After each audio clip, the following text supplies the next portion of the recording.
Ouais, du côté d'Atlanta, ben, les gens se sont déplacés également afin d'assister au repêchage dans le stade des Dolphins. On a vu les réactions sur les réseaux sociaux des partisans des Falcons qui étaient incrédules, tout comme la majorité du monde de la NFL, des gens qui couvrent la NFL, les amateurs de football, par la sélection de Michael Penix au huitième rang au total. On n'a pas le choix de commencer notre analyse du repêchage en parlant de cette sélection de Phoenix par les Falcons. Tout le monde a été surpris.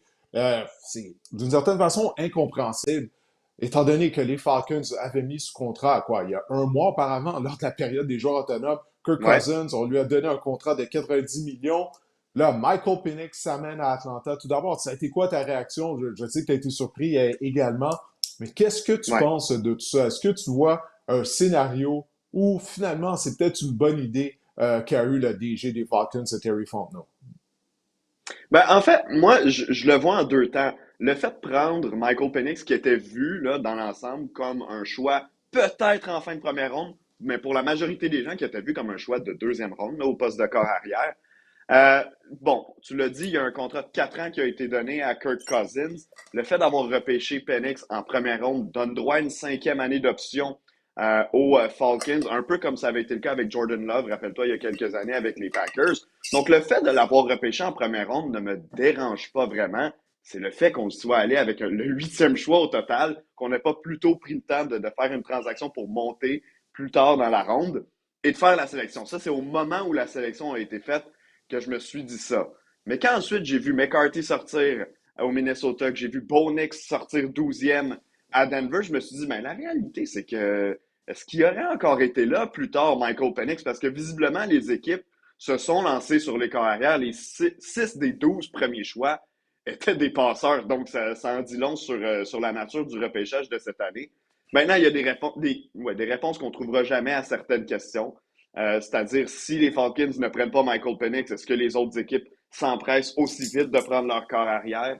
L'autre question, c'est pourquoi est-ce qu'on n'a pas contacté Kirk Cousins avant? Tu as vu sûrement les informations qui ont sorti par la suite des journalistes qui ont parlé à l'agent de Kirk Cousins qui disait nous, on a été avertis de ce qui se passait pendant que les Falcons étaient en train d'attendre leur tour pour repêcher, donc quand ils étaient ce qu'on appelle on the clock.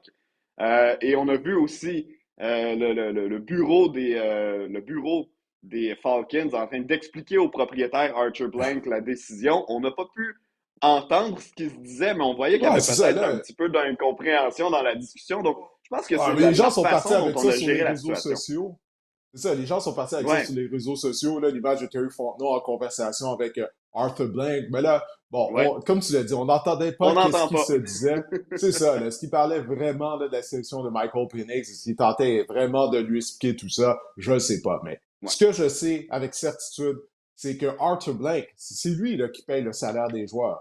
OK? Donc, c'est lui Ouais. qui s'est engagé à donner 90 millions de dollars à Kirk Cousins. D'aucune façon, je crois qu'il s'attendait à ce que son équipe repêche Michael Penix au 8e rang. On a dû avoir des conversations avant le Mhm. repêchage, j'ose croire. Mais depuis que Terry Fontenot est le DG des Falcons, Renault, c'est comme s'il essaie d'assembler une équipe de fantasy football. Faut que tu construis une Ouais. équipe de football. Puis on avait d'autres lacunes du côté des Falcons. Puis je sais qu'on a adressé ces lacunes-là, notamment au niveau de la ligne défensive lors des autres rondes. Mais toutefois, au 8e rang, on avait l'opportunité de repêcher les meilleurs joueurs disponibles au repêchage en défense. Mais on voit, bon, choix de deuxième ronde, on est allé à la position de plaqueur. Troisième ronde, Braylon Trice, ailier défensif, ancien des Huskies de l'Université de Washington, donc un coéquipier de Michael Penix. C'est un bon joueur. Je ne crois pas toutefois que Trice est le genre de joueur qui va réussir 10, 12, 15 sacs à tous les ans, Mais non. sacs du quart. Donc, on a tout de même adressé les besoins qu'on avait plus tard. Il y a 7 rondes au repêchage, mais ça fait pas de sens. Peu importe la façon dont on regarde ça, la sélection de Penix, ça fait pas de sens. Faut pas oublier, les Falcons, c'est une des équipes qui aurait pu mettre sous contrat, du moins faire une offre de contrat à Lamar Jackson l'année Ouais. dernière durant la saison morte. Ils ne l'ont pas fait. On a roulé les dés avec des carrières qui manquaient de talent pour être carrières partant, notamment avec Desmond Ridder la saison dernière. On a jugé qu'on n'avait pas besoin de Bill Belichick, alors que Belichick était intéressé afin de devenir l'entraîneur-chef. On est allé avec Ryan Morris. Je souhaite que Ryan Morris se connaisse du succès.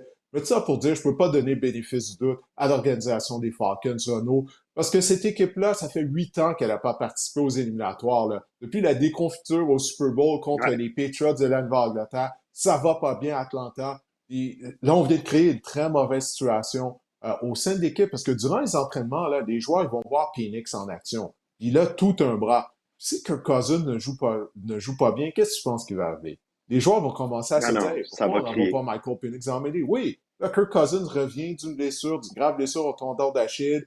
Il est âgé à la mi-trentaine. J'ai bien hâte de voir ça, mais j'ai l'impression qu'on continue là, du côté d'Atlanta.